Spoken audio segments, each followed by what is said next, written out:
Vocês estão pensando que é fácil gravar debaixo desses dois holofotes aqui? Muito calor, manas. Muito calor. No verão do Rio de Janeiro, sem o ventilador ligado pra não dar ruído. O que a gente não faz por um canal no YouTube, né?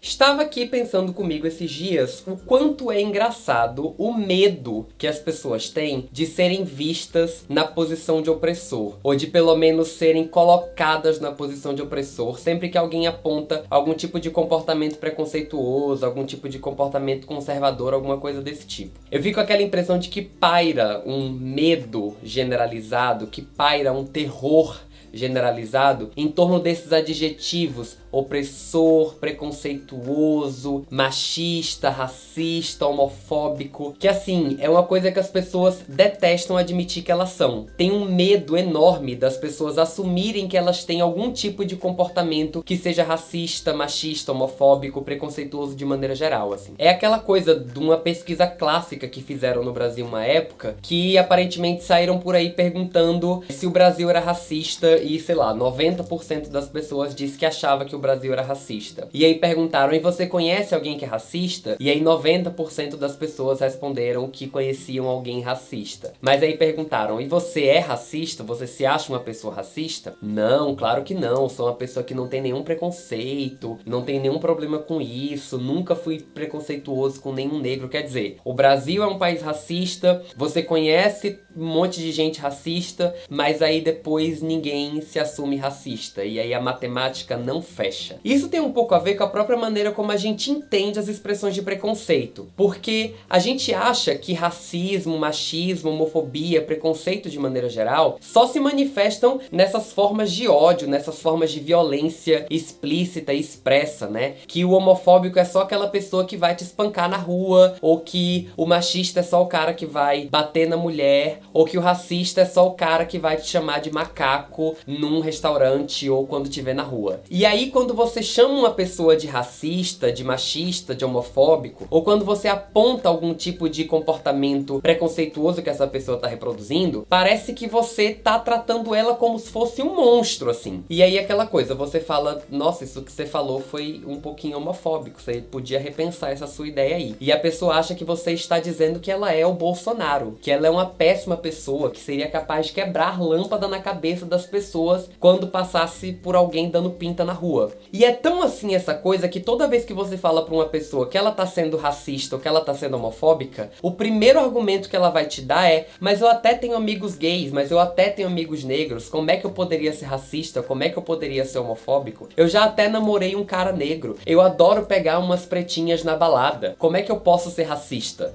Tipo...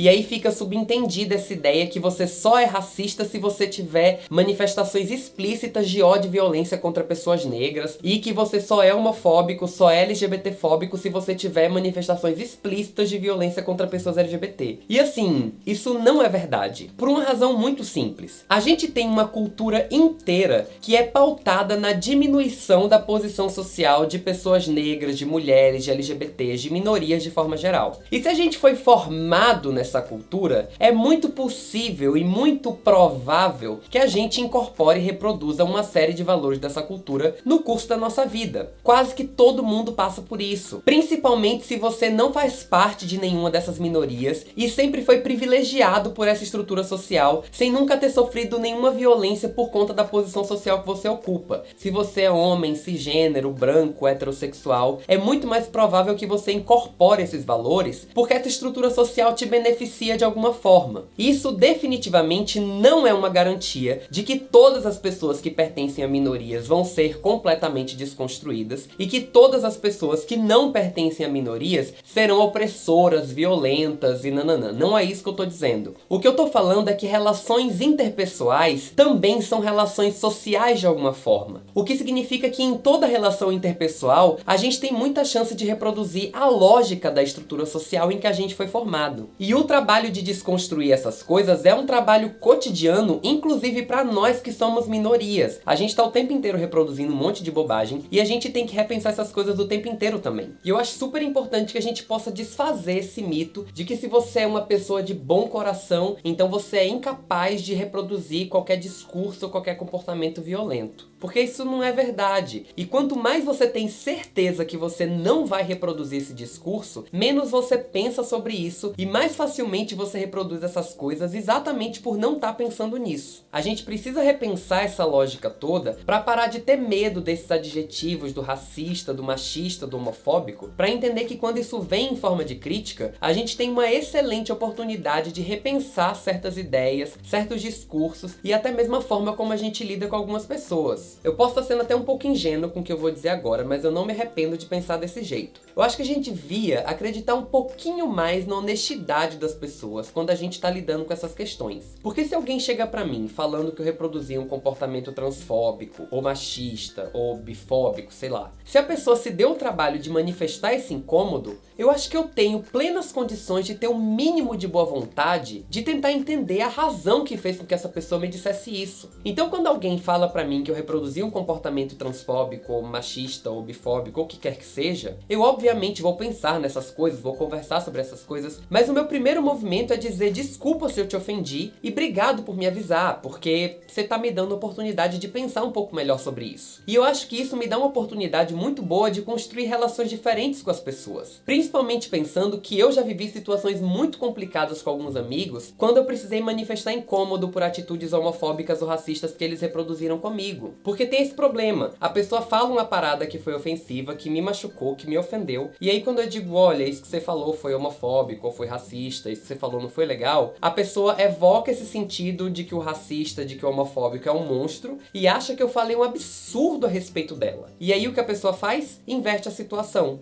coloca o problema em cima de mim. Como assim você é capaz de pensar um absurdo desse a respeito de mim? Eu sempre te tratei com maior respeito, eu sempre te acolhi com maior carinho. Você tá muito radical com essas suas ideias, com essas suas problematizações. Eu não acredito que você me disse isso, eu não acredito que você me chamou de racista. Não posso acreditar que você me chamou de homofóbico. Eu estou muito decepcionado que você esteja pensando isso de mim. Eu estou profundamente ofendido com isso que você acabou de me dizer.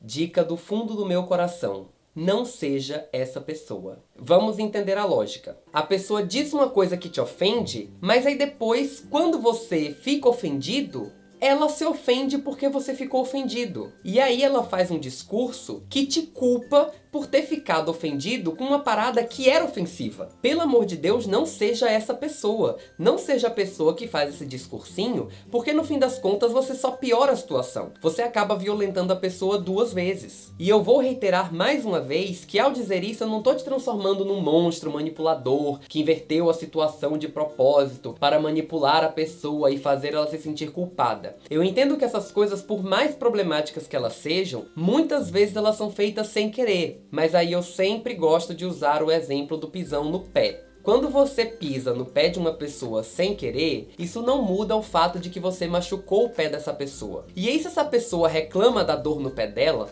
você não vai virar pra ela e dizer: ai, eu não acredito que você está sentindo dor no seu pé. O que você faz é entender que você pisou no pé da pessoa, que a pessoa se machucou. Você pede desculpa e você sai caminhando com um pouco mais de atenção pra não pisar sem querer no pé das outras pessoas também. E essa metáfora serve para muitos domínios da vida, porque da mesma maneira que sem querer você pode machucar fisicamente o pé de uma pessoa, você também pode machucar sem querer a dignidade de uma pessoa quando você reproduz sem querer um certo comportamento preconceituoso ou violento. A ideia é que a gente precisa parar de ter medo de se aproximar desses nossos preconceitos para assumir que às vezes a gente é mesmo racista, machista, homofóbico, transfóbico e tudo mais. E quando uma pessoa te trata por um desses adjetivos, não significa necessariamente que você é uma pessoa horrível. Às vezes você até é, porque pessoas horríveis existem, mas isso não necessariamente é verdade. Então, a ideia é essa. Quando alguém te chama de racista, de machista, de homofóbico, de preconceituoso, ela não quer dizer necessariamente que você é uma pessoa horrível. O que ela quer dizer necessariamente é que você pode melhorar. E vamos combinar que todo mundo pode melhorar um pouquinho. Se você gostou desse vídeo, não esquece de deixar o seu like aqui embaixo. Se ainda não está inscrito no Muro Pequeno, se inscreve aqui embaixo e clica ali no sininho para ativar as notificações e ficar ligado sempre que tiver vídeo novo aqui no canal. Deixa seu comentário aí embaixo dizendo o que você achou e não esquece de compartilhar o vídeo com todos os amigos para essa mensagem circular por aí pelas redes e provocar um debate bacana. Por hoje é isso, um beijo gigante para todo mundo e a gente se vê no próximo vídeo aqui no Muro Pequeno. Até lá, tchau, tchau!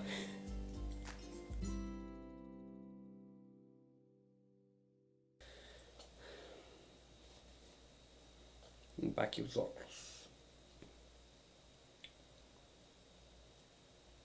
Fico bonito sem óculos de vez em quando, né?